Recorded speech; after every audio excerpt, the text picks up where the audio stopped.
Assalamualaikum warahmatullahi wabarakatuh. Perkenalkan, nama saya Lukman dari kelas 226A Manajemen. Di sini saya akan memaparkan kembali materi yang sudah dipresentasikan pada mata kuliah Metodologi Penelitian dengan judul Uji Instrumen dan Uji Asumsi Klasik.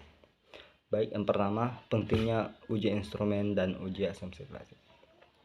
Uji instrumen dan uji asumsi klasik memiliki peran yang sangat penting dalam penelitian. Kedua uji ini bertujuan untuk menjamin kualitas dan akurasi data yang akan digunakan dalam analisis lebih lanjut. Berikut ini adalah alasan mengapa uji instrumen dan uji asumsi klasik sangat penting. Yang pertama itu menjamin kualitas data. Sebelum melakukan analisis statistik, penting untuk memastikan bahwa data yang digunakan dapat dipercaya dan konsisten. Terus yang kedua, memastikan model statistik yang tepat. Dalam analisis regresi, terdapat asumsi-asumsi tertentu yang harus dipenuhi agar hasil analisis menjadi valid dan efisien. Terus yang ketiga itu menghindari kesalahan dan interpretasi. Jika instrumen yang digunakan dalam pengumpulan data tidak valid atau tidak reliable, atau jika model yang digunakan tidak memenuhi asumsi dasar, hasil analisis statistik dapat memberikan kesimpulan yang keliru. Oleh karena itu, uji instrumen dan uji asumsi klasik bertujuan untuk menghindari kesalahan interpretasi data yang dapat merusak integritas peneliti.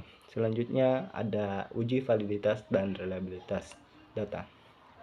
Uji validitas dan reliabilitas data adalah dua aspek utama yang perlu diperhatikan dalam penelitian baik kuantitatif maupun kualitatif. Keduanya berkaitan dengan seberapa baik instrumen yang digunakan dalam penelitian dapat menghasilkan data yang akurat dan konsisten. Yang pertama itu penelitian kuantitatif. Dalam penelitian kuantitatif, pengukuran dilakukan dengan instrumen yang berupa kuesioner, tes, atau alat ukur lainnya agar hasil pengukuran dapat dipercaya. Instrumen tersebut harus melalui uji validitas dan reliabilitas. Terus uji validitas. Beberapa jenis validitas yang sering diuji yaitu yang pertama validitas isi, validitas konstruksi, dan validitas empiris. Terus ada uji reliabilitas.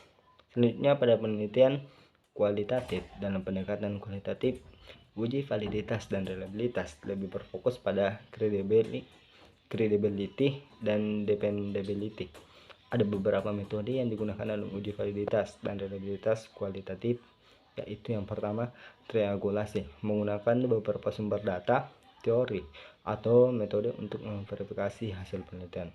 Terus ada member check, yang dimana melakukan verifikasi data atau temuan dengan partisipan untuk memastikan kekuatan dan kesesuaian data.